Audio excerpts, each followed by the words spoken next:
আসসালামু আলাইকুম বন্ধুরা, সোনিয়া কিচেনে আপনাদেরকে স্বাগতম। আজকে আমি রান্না করছি করলা ভাজি। করলা ভাজি রান্না করব। প্রথমে আমি কড়াইতে করলা নিয়ে নিয়েছি, আলু নিয়ে নিয়েছি, কাঁচামরিচ দিয়ে দিয়েছি, লবণ হলুদ দিয়ে আমি সুন্দর করে ভাজিটা করে নেব। আমি পরে পেঁয়াজ দিব।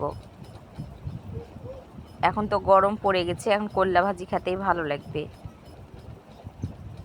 আমি পেঁয়াজ দিয়ে দিয়েছি, দিয়ে সুন্দর করে আস্তে আস্তে জাল দিয়ে করলাটা আমি ভাজি করে নিচ্ছি।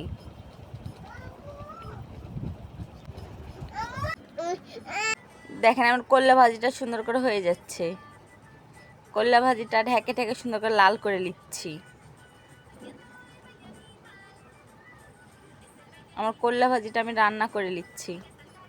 এইদিকে আমি গরুর মাংস রান্না করব। প্রেশার কুকারে সব ময় মশলা দিয়ে দিয়েছি। এখন গরুর মাংসটা 5টা সিটি মেরে নেব।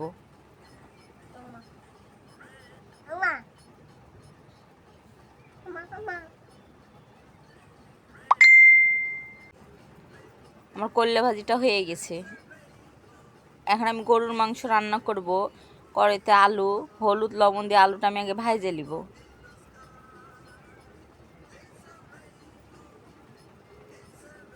হালকা হালকা করে আলুগুলো ভাজে নিব।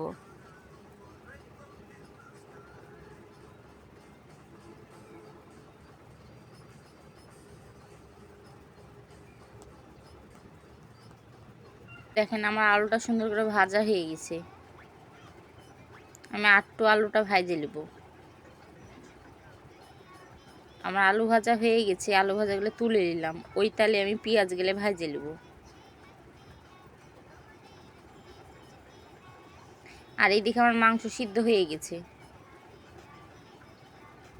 দেখেন আমি পেঁয়াজগুলো সুন্দর করে লাল করে ভাজে নেব, বেরেস্তার মতো করে। এখন 2টা তেজপাতা দিয়ে দেব।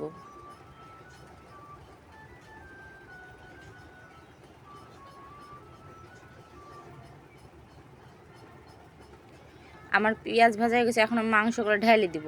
পেঁয়াজের মধ্যে মাংসগুলো দিয়ে দিলাম।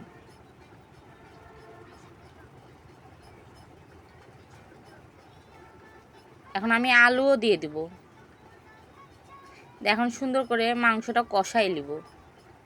আমি তো পানি দিইনি, প্রেশার কুকারে সিদ্ধ করা যে পানিটুক ছিল সে পানিটুক সুন্দর করে আমি কষাই নেব। আমি পানি পরে দেব।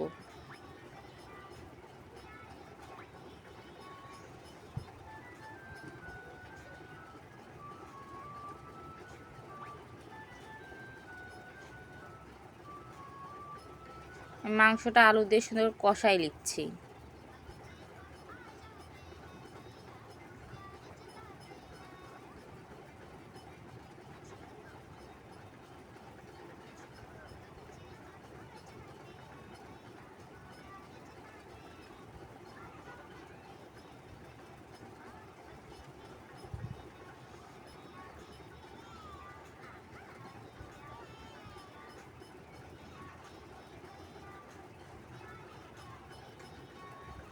দেখেন আমার মাংসটা সুন্দর পানি গেলে মরে গেছে মাংসের। আমার সুন্দর মাংসটা কষানো হয়ে গেছে।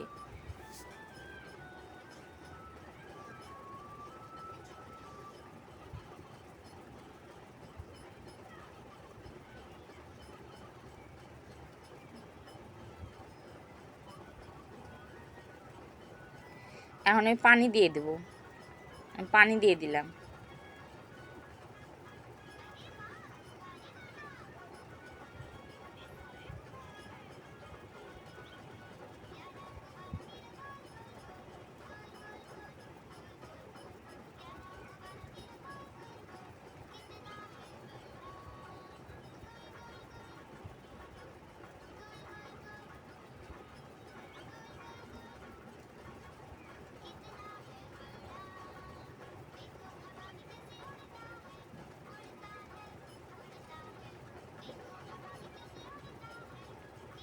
এখন আমি ঢাকনা দিয়ে দেব।